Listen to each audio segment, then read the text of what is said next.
Hi guys, welcome back to 4-Wheel Drive is Life. Today we're comparing Toyota FJ Cruiser against Jeep Wrangler Rubicon. The FJ Cruiser is on 3-inch lift, 35-inch tires, and long travel front suspension. It also has Toyota rear locker and ARB front air locker. This first obstacle is called Rolling Rock Hill. It's around 30-degree incline with loose rocks in the beginning and very big boulders forming a ledge that each vehicle has to crawl through. As you see, the FJ Cruiser got stuck because it didn't have any lockers on until now. He turned on all the lockers and started to crawl up.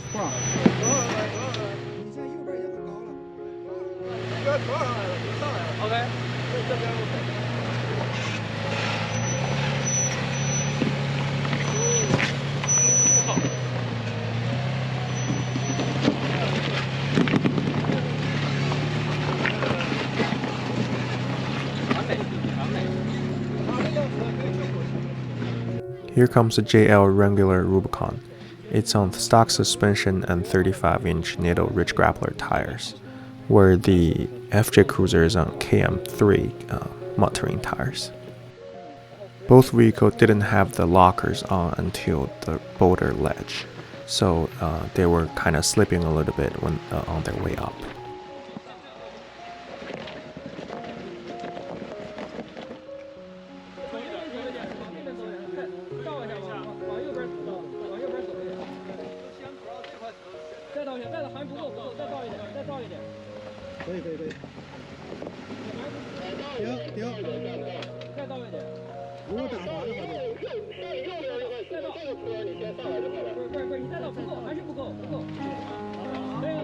See how the vehicle slides backwards even after all 4 tires are locked. That tells you how steep this hill is.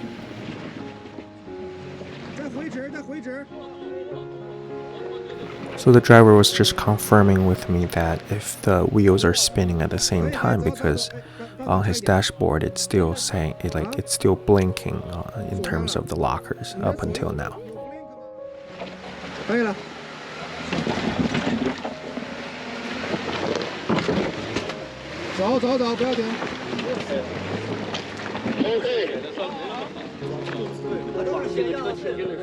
Here comes the V-notch obstacle. I apologize for any bad video quality because when I started filming this, it started to pour rain. It's so bad that vehicles had problems or had troubles going through the obstacle, and I'm just trying to keep my feet planted, and I don't want to slip on my expensive camera gear. So please bear with me. I know the video quality is not as great as what I wanted, but I'm trying my best here. So at the V-notch, the vehicle crosses this terrain diagonally, fully articulating their suspension.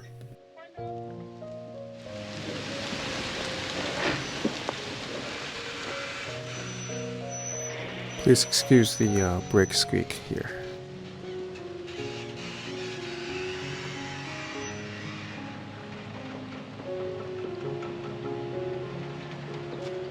So the driver had the lockers off, was just relying on A-track to get through this terrain, which A-track worked fine.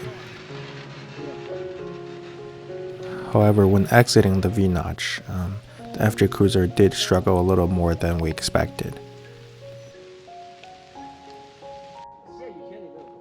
So here comes the JL Wrangler Rubicon on the V-notch obstacle. In this kind of super wet, slippery terrain, I believe the FJ's KM3 has a little advantage over the JL's ridge grappler, which is a bit of a hybrid tire instead of a mud terrain tire.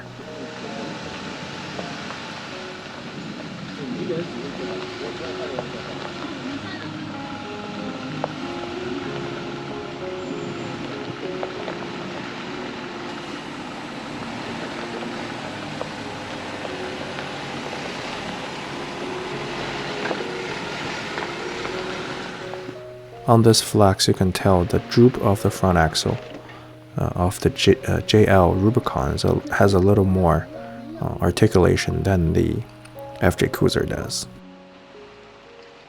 Both vehicles were aired down to about 20 psi-ish tire pressure.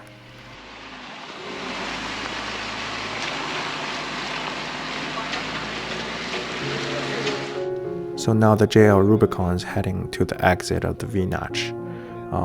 Because of the rain, the terrain became very, very difficult.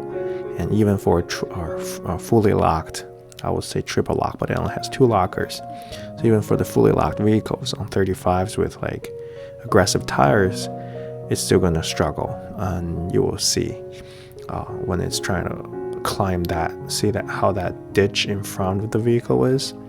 It has to climb diagonally to the left so that one tire is gonna ride at a time. It's gonna lift at a time, and due to the slippery, it's very difficult. And you can already see that all the tires were caked. And being in a very narrow trail like this, there's not a lot of room to pick your line or work your vehicle around an obstacle. So you can see here the left tire is starting to climb that higher bank, which becomes impossible.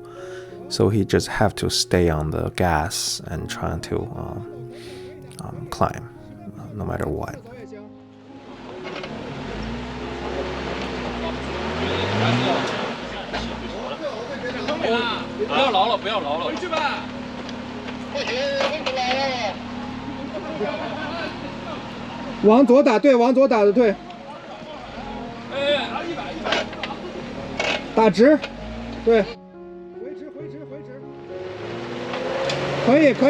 Yeah, the Jeep made it. Stock suspension and everything except the tires. Very impressive.